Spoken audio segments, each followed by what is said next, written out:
बच्चों, I welcome all of you to Mission Meteors. और आज हम लोग पढ़ने वाले हैं new chapter. The chapter is vector. देख लिया होगा बोर्ड पे आपने। बच्चों, आज वेक्टर का इंट्रोडक्टरी क्लास है। इसमें हम लोग पढ़ेंगे कि वेक्टर क्या होता है, वेक्टर के टाइप्स क्या होते हैं, फिर दो वेक्टर के बीच का एंगल क्या होता है, इसका रिप्रेजेंटेशन कैसे होता है। तो इन सब तमाम चीजों को हम लोग यहां पे डिस्कस करेंगे और इन डेप्थ में पढ़ेंगे।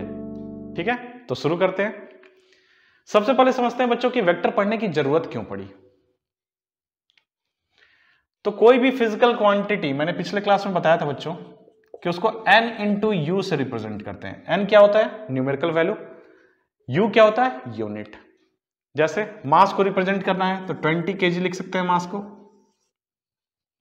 जिसमें 20 जो है वो न्यूमेरिकल वैल्यू है और kg जो है वो यूनिट है। ठीक है, ये पीछे की क्लास की बात हुई। अब समझते हैं कि इसको पढ़ने की जरूरत क्यों पड़ी। जैसे आपके पापा ने आपसे बोला कि आप मार्केट जाओ और जाकर वहां से 20 kg मैंगो लेकर आओ। क्या बोला आपको? 20 kg मैंगो लेकर आओ। आप जाओगे मार्केट से उठाकर 20 kg ले आकर घर में रख दिया। ठीक है, 20 kg मैंगो। तो उन्होंने आपको एक फिजिकल क्वांटिटी बताई थी 20 kg, और आप वो काम को पूरी तरह 100% कंप्लीट कर लिया। अब एक दूसरा एग्जांपल लेते हैं। आपका कोई दोस्त आपसे मिलने आ रहा है और ये कोई चौकड़ी है, चार रास्ता है, या फिर चौराहा बोल दो, सर्कल बोल दो, ऐसे चलते हुए वो यहां पे पहुंचा और आपका घर यहां पे है। यहां पे पहुंच के आपको फोन करता है कि अब बताओ कहां आना है। तो आपने बोला बस 50 मीटर दूर है, आ जाओ। आपने इनकी इंफॉर्मेशन उसको पास की कि 50 मीटर दूर है, आ जाओ। ये क्या है? फिजिकल क्वांटिटी है, न्यूमेरिकल वैल्यू इनटू यूनिट। तो आपने उसको इंफॉर्मेशन पास की कि 50 मीटर पे मेरा घर है, आ जाओ। उसने क्या किया? ये रास्ते में चलता हुआ आ रहा था, वो चलता चलता चलता चलता यहां पे पहुंच गया 50 मीटर, और यहां पे आके देख रहा है कि कोई घर है ही नहीं, ये दूसरे का घर है, तो पहुंच ही नहीं पाया आपके घर पे। तो आपने जो फिजिकल क्वांटिटी जो उसको पास की बच्चों, उसमें कुछ कमी है, कुछ छूट गया है, जिसके चलते वो पहुंच नहीं पाया सही जगह पे। उसको पहुंचना यहां था लेकिन वो पहुंचा यहां। तो क्या कमी थी? अगर आप उसको यही बोलते कि 50 मीटर ईस्ट में आ जाओ, ये ईस्ट है, वेस्ट है, ये नॉर्थ है, ये साउथ है, ऐसा ही होता है, बताऊंगा आगे, इसको और अच्छे से बताऊंगा। तो अगर आप उसको बोलते कि 50 मीटर ईस्ट आप लगा देते बस इसके साथ, तो यहां से डायरेक्ट यहां पे 50 मीटर चल के पहुंच जाता। तो बच्चों, इस फिजिकल क्वांटिटी में एक कमी थी जिसके चलते ये कंप्लीट नहीं था, ये फिजिकल क्वांटिटी जो आपने पास की। जैसे पॉसिबिलिटी ये भी थी कि वो यहां पहुंच जाता, हो सकता था वो पीछे चला जाता 50 मीटर। तो इस कमी को पूरा करने के लिए ये चैप्टर बनाना पड़ा कि उस फिजिकल क्वांटिटी को हम अलग कर देते हैं जिनमें डायरेक्शन की जरूरत पड़े। और भी एक बात है, तो शुरू करते हैं। तो इसी से यहां से बच्चों वेक्टर जो है वो शुरू हुआ चैप्टर। तो अब जितनी भी फिजिकल क्वांटिटी है बच्चों, फिर से सुन लो, फिजिकल क्वांटिटी की बात कर रहा हूं। फिजिकल क्वांटिटी को ब्रॉडली डिवाइड किया गया वेक्टर और स्केलर में। ध्यान लिख लेते हैं, स्केलर और वेक्टर। एक और पार्ट होता है बच्चों, जब हायर क्लास में आप जाओगे, जैसे आप बैचलर डिग्री के समय या पीएचडी के डिग्री के समय जब जाओगे, तो एक और होता है जिसको टेंसर्स बोलते हैं। थोड़ा सा बताऊंगा, ड्रॉप ऑफ नॉलेज आपको दूंगा उसका। तो बच्चों, स्केलर वैसी फिजिकल क्वांटिटी होती हैं जिनके पास केवल मैग्नीट्यूड होता है, having only magnitude.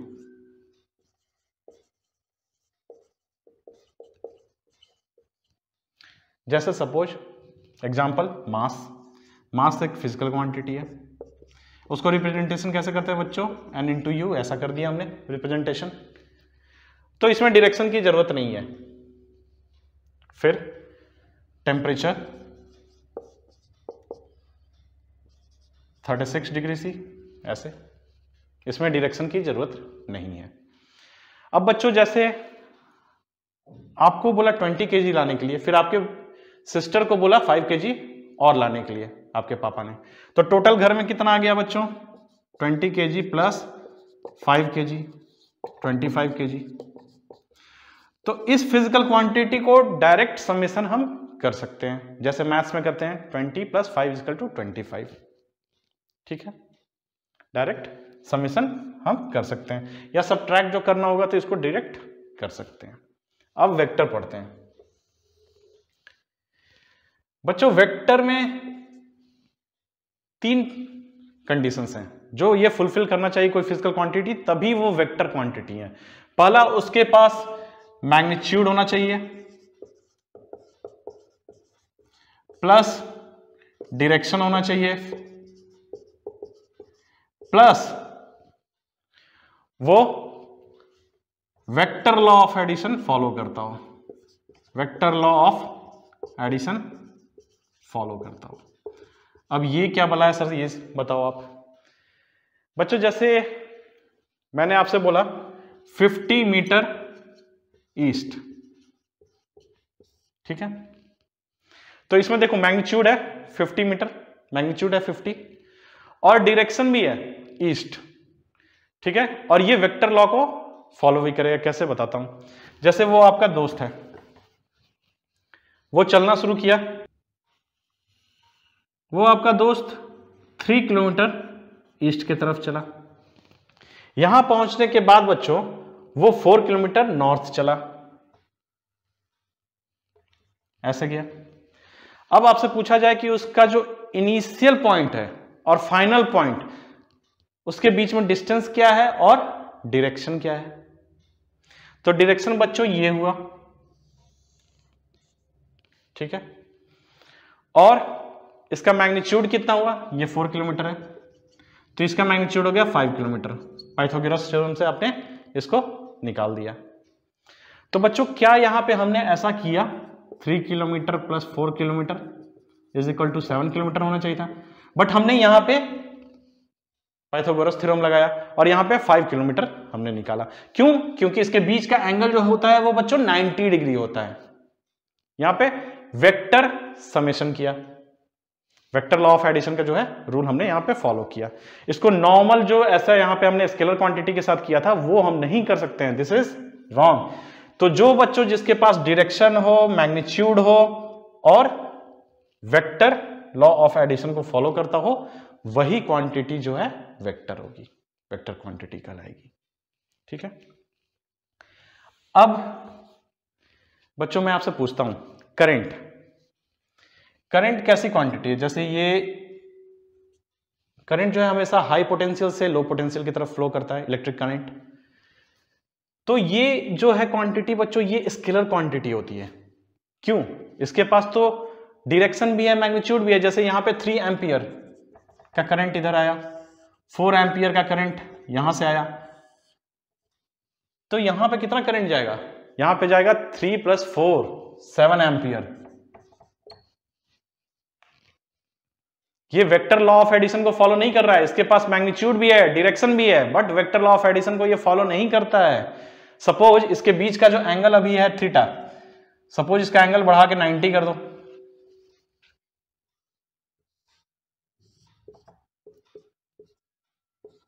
Four ampere 3 ampere, तब भी ये 7 एम्पियर ही होगा बच्चों।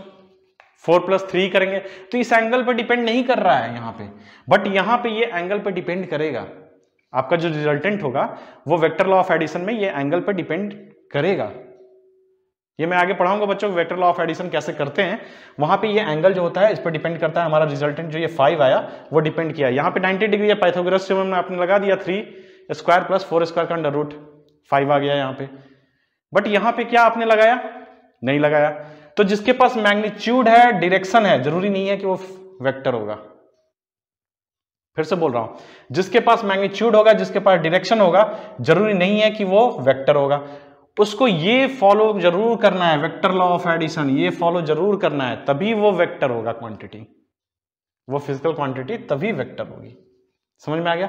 तो इलेक्ट्रिक करंट कौन सी फिजिकल क्वांटिटी है बच्चों? तो स्केलर क्वांटिटी है। प्रेशर के बारे में समझते हैं। प्रेशर में भी डायरेक्शन होता है, प्रेशर में भी चारों तरफ से डायरेक्शन होता है। जैसे ये कोई वेसल है, इसमें गैस भरी हुई है, तो ये प्रेशर है। देखो कितने सारे डायरेक्शन है, ऊपर भी डायरेक्शन, इधर भी डायरेक्शन, इधर भी डायरेक्शन, इधर भी डायरेक्शन।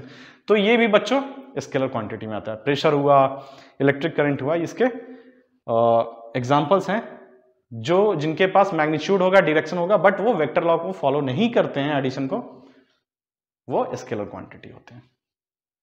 ठीक है, यहां तक बात समझ में आई। अब एक हायर क्लास में आपको पढ़ना है बच्चों टेंसर्स। टेंसर्स क्या होता है थोड़ा सा बता रहा हूं इसके बारे में, कि जैसे ही आप फ्रेम चेंज करते हो या फिर ओरिएंटेशन चेंज करते हो, इनके पास भी डायरेक्शन होता है, इनके पास भी मैग्नीट्यूड होता है, बट जैसे ही आप फ्रेम चेंज करते हो इनका मैग्नीट्यूड का वैल्यू चेंज हो जाता है।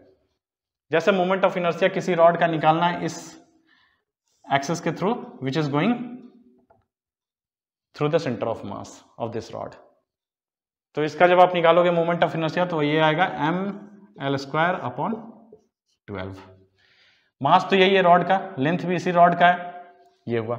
जब इस एक्सिस को उठाकर यहां पे रख दो, इसके अबाउट मोमेंट ऑफ इनर्शिया निकालो,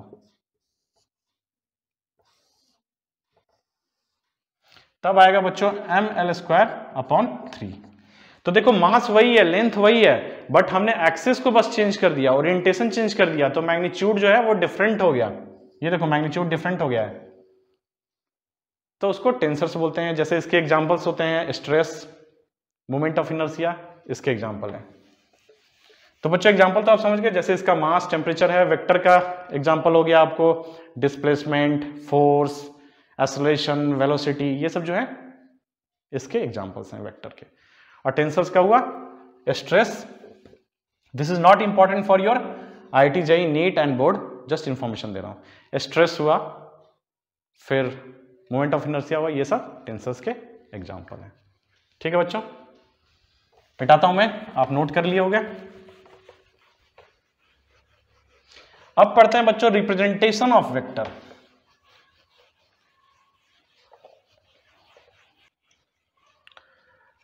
रिप्रेजेंटेशन ऑफ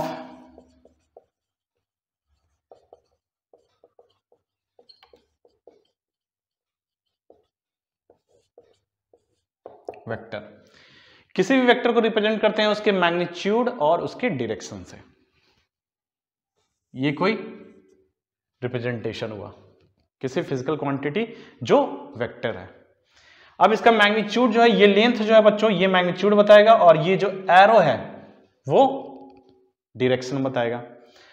अगर आपसे बोल रहा है कि उसी फिजिकल क्वांटिटी को अगर हमने ऐसे रिप्रेजेंट किया, अब बताओ इन दोनों में किसका मैग्नीट्यूड ज्यादा है, तो डेफिनेटली इसका ज्यादा है मैग्नीट्यूड, क्योंकि मैग्नीट्यूड किसको रिप्रेजेंट करता है, इस लाइन को। ये जो टेल है इसको टेल बोलते हैं बच्चों, और इसको हेड बोलते हैं, इसको हेड, इसको टेल। ठीक है, इसको टिप भी कहीं कहीं बोला जाता है। ठीक है, टेल मतलब पूंछ, ये पूंछ है उसकी। अब मैं जैसे देखता हूं कि कैसे ये ज्यादा मैग्नीट्यूड वाला फिजिकल क्वांटिटी है, तो मैंने इसको स्केल से मेजर किया, इसको स्केल से मेजर किया तो पता चला इसमें 5 सेंटीमीटर है। 1 2 3 4 5 सेंटीमीटर है। तो सपोज ये फोर्स एक फिजिकल क्वांटिटी है, उसी का ये रिप्रेजेंटेशन है, तो ये हो गया 5 न्यूटन। मैंने मान लिया 1 सेंटीमीटर इक्वल टू 1 न्यूटन। जब इसको मेजर किया तो पता चला 1 सेंटीमीटर ये यूनिट है, और इससे जब मेजर किया मैंने तो 7 सेंटीमीटर आया मेरा यहाँ। 1 2 3 4 5 6 7 ऐसे आया, तो ये हो गया बच्चों 7 न्यूटन। तो देखो यहाँ पे मैग्नीट्यूड जो है 7 है, यहाँ पे मैग्नीट्यूड 5 है, तो ये लेंथ इससे ज्यादा है, इससे पता चल रहा है कि इसका मैग्नीट्यूड इससे ज्यादा है। डायरेक्शन दोनों का सेम है। ठीक है, ये रिप्रेजेंटेशन का तरीका था। अब बोला हर बार किसी फिजिकल क्वांटिटी को ऐसे कैसे रिप्रेजेंट करें, तो उसको करने के लिए क्या किया बच्चों, जैसे फोर्स एक फिजिकल क्वांटिटी है, इसके ऊपर एरो लगा दिया। अगर हम ऐसे किसी फिजिकल क्वांटिटी को दिखा रहे हैं, फिजिकल क्वांटिटी के ऊपर एरो लगा दे रहे हैं, इसका मतलब है कि वो वेक्टर क्वांटिटी है। ये रिप्रेजेंटेशन है, कैसे रिप्रेजेंट कर रहे हैं। अब जैसे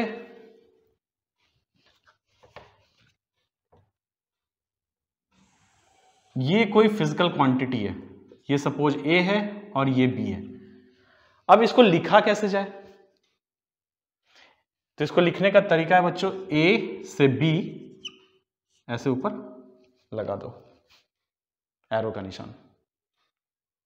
इसका मतलब है बच्चों कि ए जो है टेल है और बी जो है वो हेड है। ये इसी को रिप्रेजेंट कर रहा है। समझ में आ रही है बात? एक एक बात को ध्यान से सुनते जाओ, समझ में आएगा।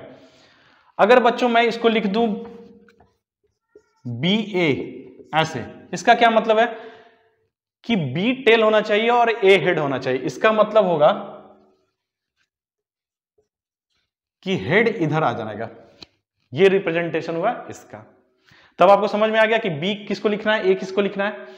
पहला वाला जो होगा वो हमेशा टेल होगा और आगे वाला जो होगा वो हमेशा हेड होगा। ठीक है, तो ये हुआ रिप्रेजेंटेशन का तरीका। अब जैसे आपके पास कोई एक फिजिकल क्वांटिटी है, वो ऐसे भी लिखी जा सकती है या फिर ए बी करके ऐसे भी लिखा जा सकता है। ए बी जब लिखा रहेगा, जैसे ए बी करके लिखा हुआ है, तो आप समझ जाना कि ए जो है वो टेल है और बी जो है हेड है उसका। ठीक है, अब इस फिजिकल क्वांटिटी को अगर हम बॉक्स में डाल दें ऐसे, इसको बोलते हैं बच्चों mod of F, mod of A B ऐसे। जब ये मॉड लग गया, इसका मतलब है बच्चों कि वो केवल मैग्नीट्यूड बता रहा है, केवल मैग्नीट्यूड बता रहा है, डायरेक्शन नहीं बता रहा है। ठीक है, इस मॉड का ये मतलब हुआ। अगर ए बी को मॉड में डाल दिया तो इसका क्या मतलब है बच्चों कि ए बी का जो टेल है, केवल टेल, डायरेक्शन नहीं बता रहा है, टेल मतलब मैग्नीट्यूड केवल बता रहा है इसका, किसका मैग्नीट्यूड कितना है।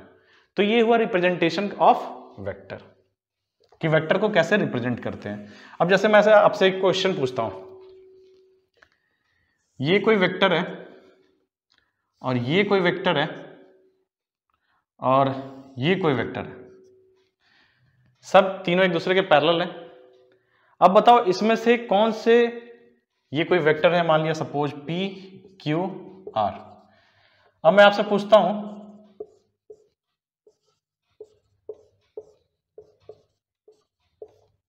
इन तीनों में सबसे ज्यादा वैल्यू किसकी होगी। तो डेफिनेटली ये वेक्टर है P, Q भी वेक्टर है, R भी वेक्टर है। सबको बॉक्स के अंदर रख लिया, मतलब मॉड के अंदर रख लिया। तो P का मॉड है, Q का मॉड है, R का मॉड है, मतलब मैग्नीट्यूड की बात कर रहा है। तो मैग्नीट्यूड कौन सा बताता है, ये टेल बताता है मैग्नीट्यूड। तो सबसे ज्यादा टेल किसका लंबा है, R का। So this one is greater than this one, this one is greater than this one. ये हुआ आपका आंसर। कभी कभी बच्चों केवल R लिख दे ऐसे, केवल P लिख दे, केवल Q लिख दे, तो समझना कि ये मैग्नीट्यूड ही बता रहा है। क्वेश्चन में कभी ऐसा लिख दे तो समझ जाना मैग्नीट्यूड की बात कर रहे हैं। तो यहां पे खत्म होता है बच्चों रिप्रेजेंटेशन ऑफ वेक्टर। अब हम लोग पढ़ेंगे एक बहुत important point, that point is vector does not change first when doing 2 pi radian rotation। बता रहा हूं इसका मतलब क्या होता है। Second, after parallel shift. अब इसका मतलब ध्यान से समझना, कोई ये वेक्टर है ऐसे, ठीक है, ए बी वेक्टर है। अब इसको आपने 2 पाई रेडियन, इसका मतलब क्या है बच्चों, 360 डिग्री रोटेट कर दिया। मैंने बताया था 2 पाई रेडियन कितना होता है, 360 डिग्री। अब इसको आपने रोटेट कर दिया ऐसे, कर यहां पे पहुंचा दिया, कर यहां पे पहुंचा दिया। इस वेक्टर में कोई चेंज नहीं आएगा, ना इसके मैग्नीट्यूड में कोई चेंज आएगा, ना इसके डायरेक्शन में चेंज आएगा। जब नहीं चेंज आ रहा है, वेक्टर डज नॉट चेंज, इसका क्या मतलब है, उसकी वेक्टर के ना मैग्नीट्यूड में चेंज आ रहा है, ना डायरेक्शन में चेंज आ रहा है। ठीक है, तो ए बी को जब हमने 360 डिग्री का रोटेशन कराया तो पता चला कि ये वेक्टर सेम का सेम है, रोटेशन से कोई फर्क नहीं पड़ा, उसका डायरेक्शन भी वही है और मैग्नीट्यूड भी वही है। तो यही बात यहां पे बोल रहा है, इस बात को ध्यान रखना, आगे यूज होगा।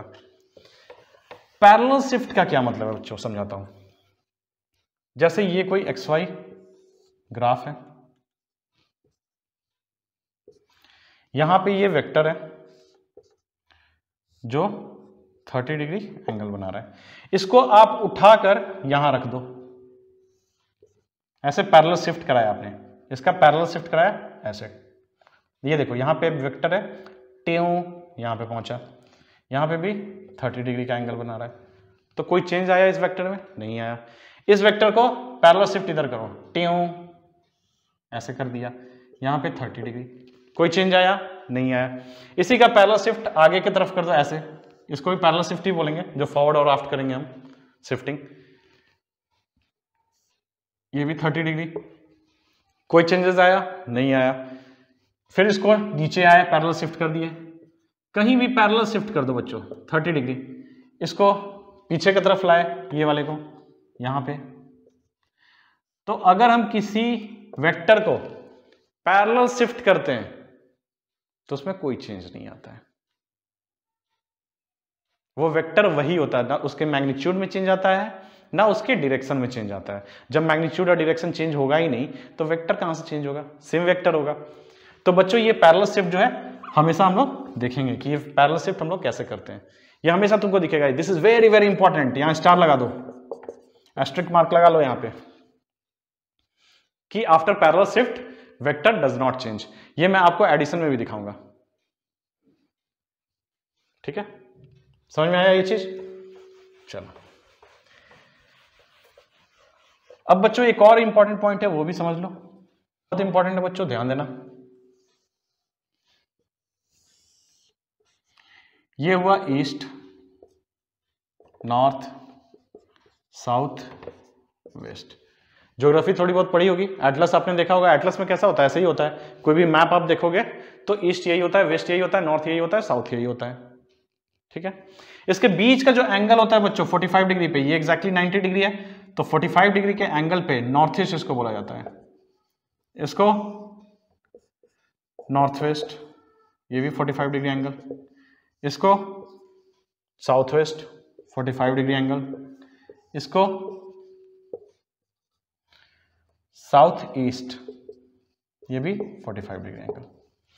बच्चों ये south east, north east, south west, north west, ये सब मैं बता रहा हूं इसलिए कि this is very very important questions में ये लिख कर आएगा तो आपको पता होना चाहिए कि नॉर्थ वेस्ट डायरेक्शन कौन सा है, ठीक है? या फिर क्वेश्चन में ऐसे भी आ सकता है बच्चों कि एक वेक्टर है, ये 30 डिग्री है सपोज, तो ऐसे लिखा रहेगा कि 30 डिग्री नॉर्थ ऑफ ईस्ट। इस टर्म को पकड़ो जो मैं बोलने जा रहा हूं, 30 डिग्री नॉर्थ की तरफ ऑफ ईस्ट, ईस्ट के नॉर्थ की तरफ है। 30 डिग्री नॉर्थ किस डायरेक्शन में है? 30 degree north of east, east के नॉर्थ डायरेक्शन में है। सपोज ये 45 नहीं होके 60 है, अच्छे से बना देता हूं 60, फील नहीं आएगा फिर।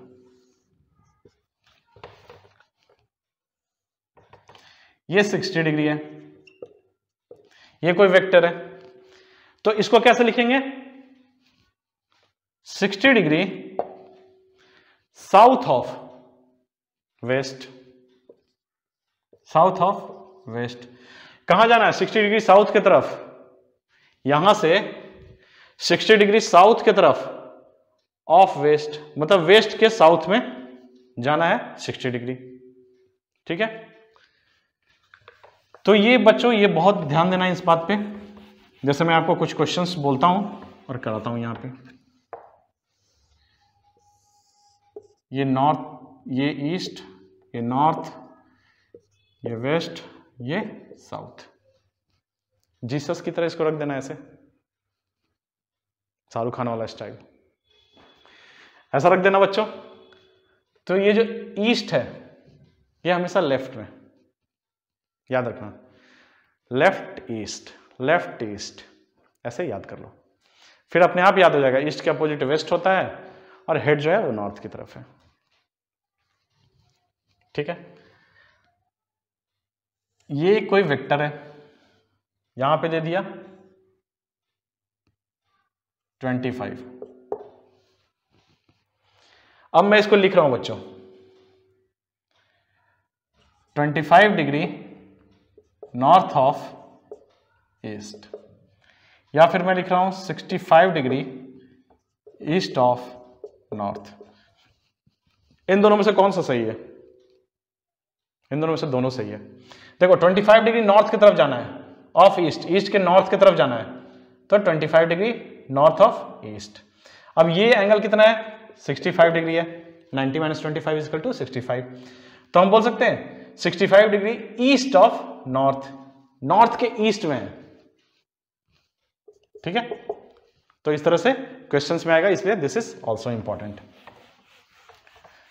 अब बच्चों एंगल की बात कर लें। एंगल बिटवीन, ये सब जो मैं पॉइंट्स बता रहा हूं बच्चों, एक एक पॉइंट्स को बहुत ध्यान से समझना, क्योंकि आगे जो है सारा जो टॉपिक होगा इसी पे रिलेटेड होगा। जितने भी इसमें टॉपिक्स आएंगे वो सब इस पे रिलेटेड होंगे। जैसे एडिशन जब आप पढ़ोगे तो वो एंगल को पता करना होगा कि एंगल कौन सा होता है, फिर डायरेक्शन, ये सब की बातें आएंगी, वहां पे नॉर्थ ईस्ट के बारे में बताया जाएगा, फिर पैरेलल शिफ्ट जो मैंने बताया वो भी इंपॉर्टेंट है, 2π का रोटेशन जो है this is also very important. तो ये सब सारे आगे टॉपिक में आने वाले हैं, तो बहुत ध्यान से एक एक बात को ग्रास्पिंग करना। Angle between two vectors. बच्चों जब भी हम दो वेक्टर के बीच का एंगल लेते हैं तो कौन सा एंगल लेते हैं? क्वेश्चन जैसे ये कोई ए वेक्टर है और ये बी वेक्टर है, इसके बीच में 60 डिग्री का एंगल है, ये ओरिजिन है ओ, तो ये कितना होगा बच्चों? दिस इज 300 डिग्री होगा, 360 - 60। अब आपसे पूछा जाए कि ये एंगल लोगे कि ये एंगल लोगे, 60 लोगे कि 300 लोगे, तो इसके लिए रूल पढ़ लो। इसमें दो चीजों को ध्यान देना है, एक तो सबसे स्मॉलेस्ट एंगल लेना है, स्मॉलेस्ट एंगल, प्लस पे ध्यान देना। When two vectors are joining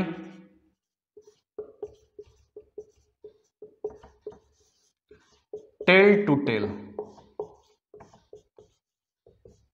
ये दोनों कंडीशन होनी चाहिए बच्चों, स्मॉलेस्ट एंगल और जब दोनों वेक्टर का टेल से टेल का ज्वाइनिंग हो रहा हो। जैसे देखो इसका टेल कौन सा है? ये बी वेक्टर का टेल कौन सा है? ये,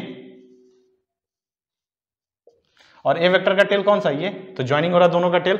अब इसमें स्मॉलेस्ट एंगल लेना है 60 डिग्री, तो इसका एंगल जब भी लोगे आप बच्चों तो 60 डिग्री लोगे। ठीक है, 300 को मत बोलना। चलो अब एक और एग्जांपल, सपोज ये ए है वेक्टर और ये बी वेक्टर है,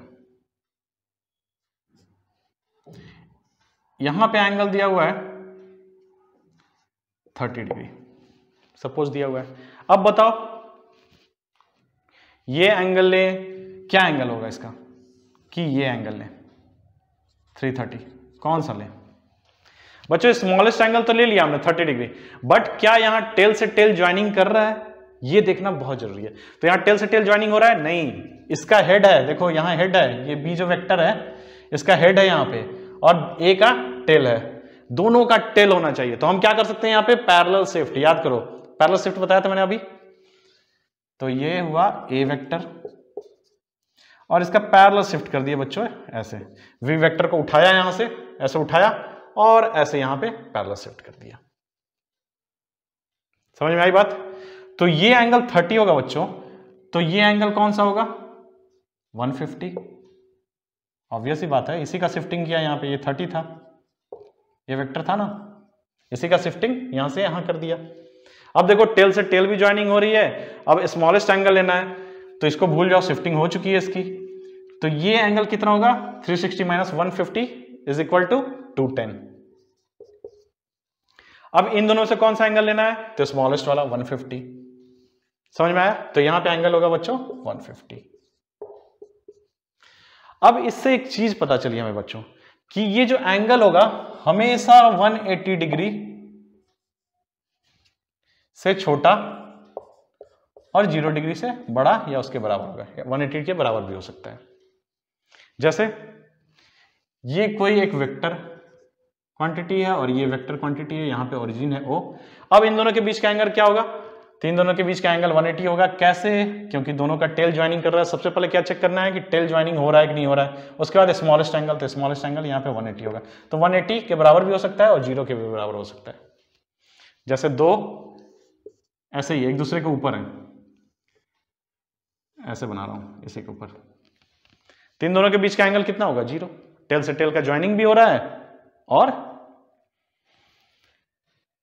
स्मॉलेस्ट एंगल जो है वो 0 है। ठीक है बच्चों, समझ में आया यहाँ पे कि एंगल कैसे निकालते हैं? तो जब भी एंगल की बात की जाएगी तो सबसे पहले देखना कि उसका टेल का ज्वाइनिंग हो रहा है कि नहीं। उसके बाद स्मॉलेस्ट एंगल जो है वो ले लेना, जो हमेशा इसके बीच में होगा। उसका रेंज जो होगा यही होगा, 180 से ऊपर नहीं जाने वाला है। ठीक है, चलो मिटाता हूं इसको।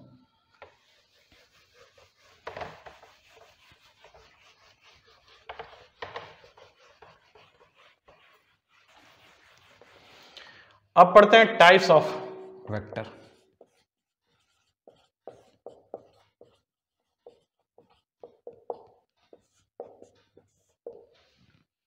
सबसे पहले बच्चों इक्वल वेक्टर, इक्वल वेक्टर या फिर नेगेटिव ऑफ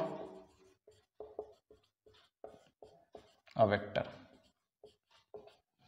इक्वल वेक्टर किसको बोलेंगे बच्चों? वेक्टर में होता क्या है? मैग्नीट्यूड और डायरेक्शन। तो जिसका डायरेक्शन भी सेम हो और मैग्नीट्यूड भी सेम हो, वैसे बच्चों को, वैसे वेक्टर को क्या बोलेंगे? Equal vector. जिसका डायरेक्शन और मैग्नीट्यूड दोनों सेम हो। जैसे दो वेक्टर दिया हुआ है, ए बी कोई वेक्टर है और सी डी कोई वेक्टर है। इन दोनों का पता चला मैग्नीट्यूड भी सेम है और डायरेक्शन भी सेम है, तो उसको इक्वल वेक्टर बोलेंगे। जैसे 5 किलोमीटर ईस्ट है और 5 किलोमीटर वेस्ट है, तो क्या ये इक्वल वेक्टर है? चलो मैग्नीट्यूड तो सेम हो गया लेकिन डायरेक्शन सेम नहीं हुआ, तो this is not equal vector. तो ये क्या आ जाएंगे बच्चों? ये इस टाइप के vector negative of a vector हो जाएगा। एक दूसरे के अपोजिट, किस में? डायरेक्शन में। When magnitude is same but direction is opposite. समझ में आई बात? इन दोनों के बीच का डिफरेंस। इक्वल वेक्टर वो होंगे जिनका डायरेक्शन और मैग्नीट्यूड दोनों सेम हो। नेगेटिव ऑफ अ वेक्टर क्या होगा? कि जिसका मैग्नीट्यूड सेम हो बट डायरेक्शन अपोजिट हो। ठीक है, अब दूसरा टाइप है बच्चों कोलिनियर और कोप्लानर।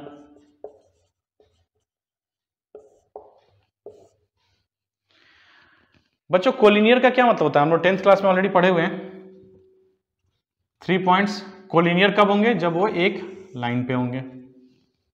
बट यहां पे ये ऐसा नहीं है, थोड़ा सा डिफरेंट है, बताता हूं क्या। जैसे ये एक लाइन है, इस पे एक वेक्टर ये है और इसी लाइन पे, ये लाइन है कोई, इसी लाइन पे दूसरा वेक्टर ये है, इसको कोलिनियर बोलेंगे। पक्की सी बात है, समझ में आ रहा है? एक लाइन पे हो जो दो वेक्टर, उनको कोलिनियर बोलेंगे।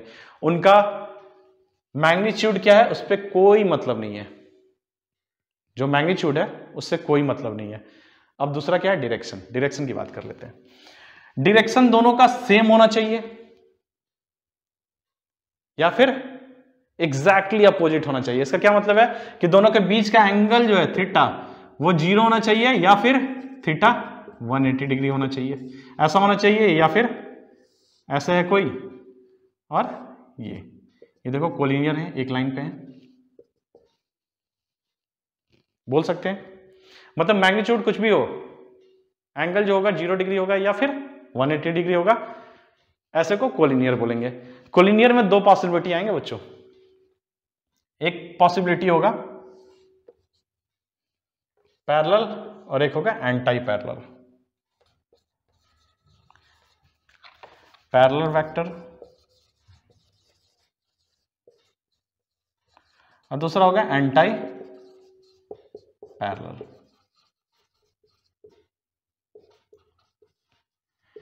बच्चों ऐसे वेक्टर को जो एक दूसरे के पैरेलल हैं,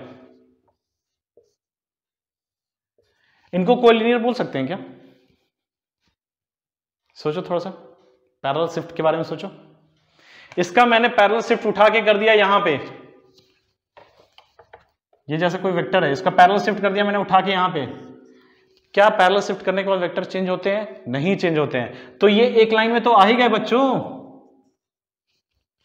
तो पैरेलल जो वेक्टर होंगे उनको भी कोलिनियर वेक्टर बोलेंगे, और एंटाई पैरेलल जो होंगे जैसे ऐसे, उनको भी कोलिनियर बोलेंगे। बट ये पैरेलल और एंटाई पैरेलल का कंडीशन क्या है कि इन दोनों के बीच में जो थीटा है, इन दोनों के बीच में जो थीटा है वो होना चाहिए 0 डिग्री, और यहां होना चाहिए थीटा, ऐसे है मान लिया, इसको शिफ्ट किया यहां पे यहां, तो ये दोनों का बीच का एंगल होना चाहिए 180 डिग्री, जो मैंने यहां दो कंडीशन आपको बताए थे। ठीक है, तो कोलिनियर का ही पार्ट है बच्चों पैरेलल वेक्टर और एंटाई पैरेलल वेक्टर। कोलिनियर क्या होता है? जब एक लाइन में दो वेक्टर हो या फिर दो वेक्टर ऐसे पैरेलल हो, मतलब उन दोनों के बीच का जो एंगल है वो 0 डिग्री हो, या फिर उन दोनों के बीच का एंगल जो है 180 डिग्री हो। तो इसको समराइज करके लिख लेते हैं। When two vectors are first in one line, दूसरा थीटा इक्वल टू 0 वाला केस, parallel to each others, third condition theta equal to 180 degree, जब एंटाई पैरेलल वेक्टर्स हो एक दूसरे के। तीसरी को बच्चों पैरेलल वेक्टर्स भी बोलते हैं जब वो पैरेलल टू ईच अदर होते हैं, तो इसको पैरेलल वेक्टर्स भी बोल सकते हो आप। तो ये तीन कंडीशन जब होंगे तो उनको क्या बोला जाएगा बच्चों? Collinear vector. तो अगर आपसे पूछता है कि पैरेलल वेक्टर जो होते हैं वो कोलिनियर वेक्टर होते हैं, यस यस यस होते हैं। एंटाई पैरेलल वेक्टर होते हैं कोलिनियर वेक्टर, यस होते हैं, डेफिनेटली होते हैं। क्या ये वेक्टर और ये वेक्टर ये दोनों कोलिनियर वेक्टर हैं? डेफिनेटली है। इसको मैंने उठा के कर दिया यहां पे शिफ्ट, तो दोनों के बीच का एंगल कितना हो, इसको यहां उठा के फिर शिफ्ट कर दिया, यहां पे कर सकते हैं फॉरवर्ड आफ्ट या पैरेलल शिफ्ट। तो इसको उठा के यहां शिफ्ट कर दिया, तो दोनों के बीच का एंगल कितना होगा बच्चों? टेल से टेल मिला दिया, ताल से ताल मिला दिया, ताल से ताल यहां पे हम लोग बच्चे, तो ये थीटा हो गया 0 डिग्री। सो ये हो गया पैरेलल वेक्टर भी है और कोलिनियर वेक्टर भी है। तो पैरेलल वेक्टर और एंटाई पैरेलल वेक्टर ये दोनों कोलिनियर वेक्टर के ही पार्ट्स होते हैं। यही समझाने की कोशिश कर रहा था मैं। ठीक है, यहां समझ में आया? अब चलो कोप्लानर वेक्टर समझते हैं। कोई दो वेक्टर दिया हुआ है बच्चों, जैसे ये और ये, कोई दो वेक्टर है, क्या ये दोनों हमेशा एक प्लेन में होंगे? दो वेक्टर क्या हमेशा एक प्लेन में होंगे? डेफिनेटली होंगे। कोई भी दो वेक्टर उठा लो, जैसे मैं आपको एग्जांपल देता हूं, ये दो वेक्टर हैं ऐसे, क्या ये एक प्लेन में है? इसका पैरेलल शिफ्ट मारा यहां पे, और देखो ये पूरा एक प्लेन में है। इसका मतलब है कि कोई भी दो वेक्टर कोप्लानर वेक्टर होंगे।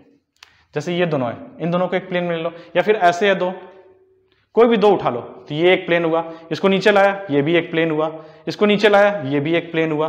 एक प्लेन में होना चाहिए। जैसे ये दो वेक्टर है इस बोर्ड के प्लेन में है, तो हमेशा दो वेक्टर जो होंगे वो कोप्लेनर वेक्टर हमेशा होंगे।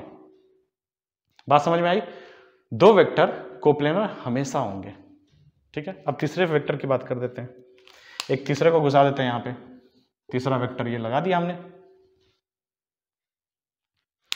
तीन वेक्टर कोप्लेनर हो सकते हैं, बिल्कुल हो सकते हैं। इस बोर्ड पे देखो तीनों कोप्लेनर हैं। बट अगर इस वेक्टर को मैं उठा दूं, थोड़ा ऐसे कर दूं, इस वेक्टर को हटाऊं और ऐसे कर दूं, ये दोनों वेक्टर इस बोर्ड के प्लेन में है। ठीक है, इसको ऐसे रख दो। ऐसा रखने के बाद तुम देखोगे बच्चों कि ये तीनों एक प्लेन में आ ही नहीं सकते हैं कभी। ये दोनों एक प्लेन में होंगे, या फिर इन दोनों को बताता हूं, ऐसे ये तीन वेक्टर हैं, ये दोनों एक प्लेन में। अगर इसको एक प्लेन लोगे, इसको एक प्लेन, तो ये छूट जाएगा। इसको एक प्लेन लोगे तो एक छूट जाएगा, ये वाला छूट जाएगा। फिर ये दोनों को एक प्लेन में लोगे तो ये छूट जाएगा। मतलब तीन जो वेक्टर हैं बच्चों, तीन वेक्टर, वो कोप्लेनर हो भी सकते हैं। अगर आप ये तीनों को देखो, ये तीनों एक ही प्लेन में है तो कोप्लेनर है। तो तीन वेक्टर कोप्लेनर हो भी सकते हैं, नहीं भी हो सकते हैं। कंडीशन यही है। इसका कंडीशन क्या है कि vector should be in one plane. तो लिख लो 2 और more vectors must be in one plane, then it is called, then they are called coplanar vectors.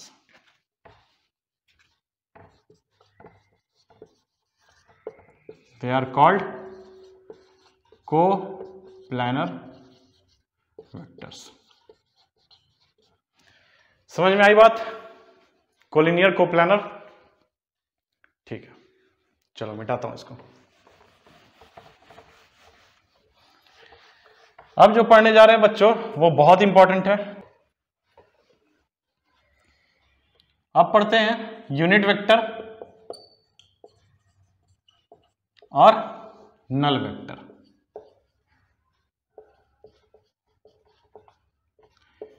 बच्चों ये जो यूनिट वेक्टर है ये ऐसा स्पीसीज है कि इसका रिप्रेजेंटेशन ही चेंज कर दिया गया। जैसे हम किसी वेक्टर को कैसे लिखते थे, सपोज एफ कोई वेक्टर है, इसके ऊपर एरो लगा दिया तो ये हो गया कोई वेक्टर हो गई। ठीक है, यूनिट वेक्टर को अगर लिखना है, एफ कोई यूनिट वेक्टर है तो उसके लिए क्या रिप्रेजेंटेशन है, ऊपर टोपी लगा दो, कैप लगा दो। इसको बोला जाता है एफ कैप। मतलब जो भी वेक्टर रहेगा उस पर कैप लिख देना, तो वो हो गया यूनिट वेक्टर।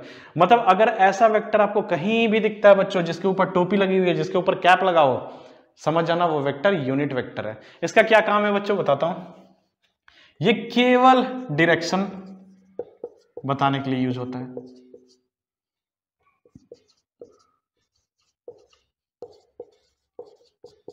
ठीक है, केवल डायरेक्शन बताता है।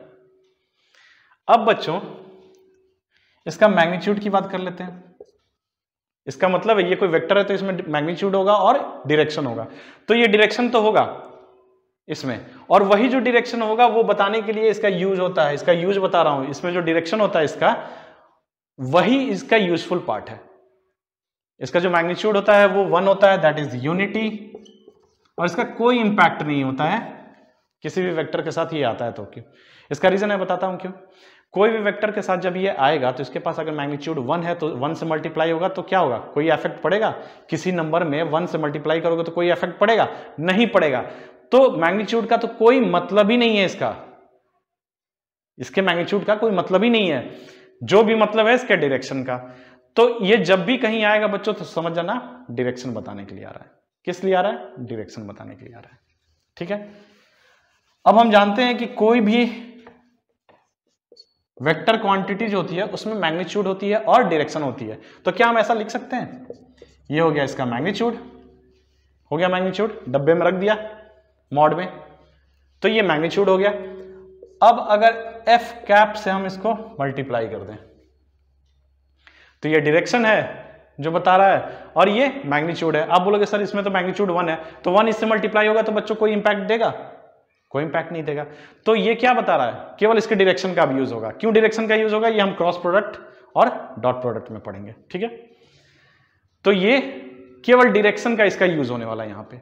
तो हम किसी भी वेक्टर को इस फॉर्म में लिख सकते हैं। अब यहां पे वेक्टर कौन कौन सा है, ये भी वेक्टर है और ये भी वेक्टर है, इसको भी वेक्टर ही बोलेंगे, दिस इज यूनिट वेक्टर।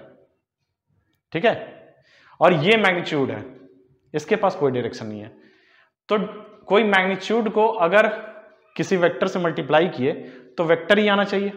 तो देखो ये वेक्टर है, इसका मतलब है कि ये डायरेक्शन दिखाने के लिए आ रहा है इस वेक्टर का। तो किसी भी वेक्टर को हम मैग्नीट्यूड इनटू उसके कैप में लिख सकते हैं। कैप जो होगा वो डायरेक्शन बता रहा है और ये मैग्नीट्यूड बता रहा है। बहुत इंपॉर्टेंट है, ध्यान से इसको 3 स्टार के साथ लिख लो, इसको याद कर लेना। नहीं समझ में आया तो फिर से समझा दे रहा हूं, लेकिन इसको दिमाग में अपने रख लेना। ये देखो कोई वेक्टर है, एफ वेक्टर है, ये मैग्नीट्यूड है उसका। अब वेक्टर के पास क्या होता है, मैग्नीट्यूड एंड डायरेक्शन। तो ये डायरेक्शन बता रहा है, ये डायरेक्शन के लिए यूज होता है, मैंने बताया अभी कि एफ कैप जो होता है वो डायरेक्शन के लिए यूज होता है। तो this one is coming for only direction and this one is magnitude, so vector is coming here with the multiplication of magnitude and direction. समझ में आया? अब क्या इसको हम ऐसा लिख सकते हैं बच्चों, F cap is equal to F vector upon उसका मैग्नीट्यूड, लिख सकते हैं। ये नीचे गया तो ये देखो, ये दोनों ऊपर से डायमेंशन अब निकाल रहे हैं। अब क्या निकाल रहे हैं, डायमेंशन के लिए मैंने ऐसा लिखा है, तो डायमेंशन में ये ऊपर नीचे कट जाएगा, तो कोई यूनिट ही नहीं रहेगी, कोई यूनिट रहेगी नहीं रहेगी, तो नो डायमेंशन, मतलब this is dimensionless quantity, no dimension, no unit, no dimension. ठीक है, समझ में आ गया बच्चों? यूनिट वेक्टर जब भी कैप दिख जाए समझ जाना यूनिट वेक्टर की बात हो रही है, जिसका मैग्नीट्यूड 1 होगा और वो अपने डायरेक्शन के लिए आया है। उसके पास जो ताकत है वो केवल डायरेक्शन की है, मैग्नीट्यूड में उसका कोई ताकत नहीं है। ठीक है, अब पढ़ते हैं नल वेक्टर।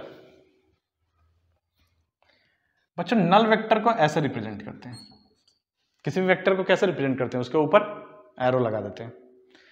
तो नल वेक्टर के ऊपर, जीरो के ऊपर एरो लगा दिया तो वो नल वेक्टर होता है। इसका मतलब होता है बच्चों कि इसके पास डायरेक्शन तो होता है, there is direction, but magnitude is zero, magnitude is zero. अब बोलोगे सर इसकी जरूरत क्यों पड़ गई नल वेक्टर की, जब मैग्नीट्यूड जीरो है तो फिर ये क्यों आ गया? आप मेरे से क्वेश्चन पूछोगे ऐसा क्यों हो गया सर, इसका तो मैग्नीट्यूड जीरो है, फिर आप इसको क्यों लाया गया? इसलिए लाया गया बच्चों, जैसे कोई वेक्टर है, ए वेक्टर माइनस ए वेक्टर, किसी वेक्टर में से उसी वेक्टर को माइनस कर दिया गया, तो मैग्नीट्यूड भी उसका सेम, डायरेक्शन भी सेम, माइनस कर दिया गया, तो जो बचेगा बच्चों, जो आंसर आएगा वो नल वेक्टर आएगा। इसलिए, या फिर दूसरा बता देता हूं, ए क्रॉस बी, ये दोनों आगे हम लोग पढ़ने वाले हैं बच्चों कि वेक्टर का एडिशन कैसे होता है, सब्ट्रैक्शन कैसे होता है और मल्टीप्लीकेशन कैसे होते हैं, डॉट प्रोडक्ट, क्रॉस प्रोडक्ट, ये सब हम लोग पढ़ने वाले हैं। तो ए क्रॉस बी, तो ए क्रॉस बी जो होता है बच्चों, जब भी हम क्रॉस प्रोडक्ट करते हैं, क्रॉस लगा दिया तो क्रॉस प्रोडक्ट। ठीक है, आगे बताऊंगा, अभी जस्ट समझ लो कि ये नल वेक्टर क्यों इंपॉर्टेंट है। तो ए और बी का जो क्रॉस प्रोडक्ट होगा वो भी वेक्टर ही निकलता है, रिजल्ट जो आता है वो वेक्टर आता है। तो वेक्टर है तो उसमें डायरेक्शन तो होगा ही। सपोज इस दोनों को मल्टीप्लाई करने के बाद जीरो आ गया मैग्नीट्यूड उसका, बट उसका डायरेक्शन तो होगा, तो हम ऐसे लिख देंगे, इसलिए नल वेक्टर आया इसको रिप्रेजेंट करने के लिए। ठीक है, तो यहां पे बच्चों वेक्टर का क्लास, फर्स्ट क्लास खत्म होता है। नेक्स्ट क्लास में हम लोग पढ़ेंगे एडिशन ऑफ वेक्टर के बारे में, अच्छे से डिटेल में पढ़ेंगे, ग्राफिकल, एनालिटिकल सब पढ़ेंगे अच्छे से। ठीक है, तब तक के लिए जय हिंद,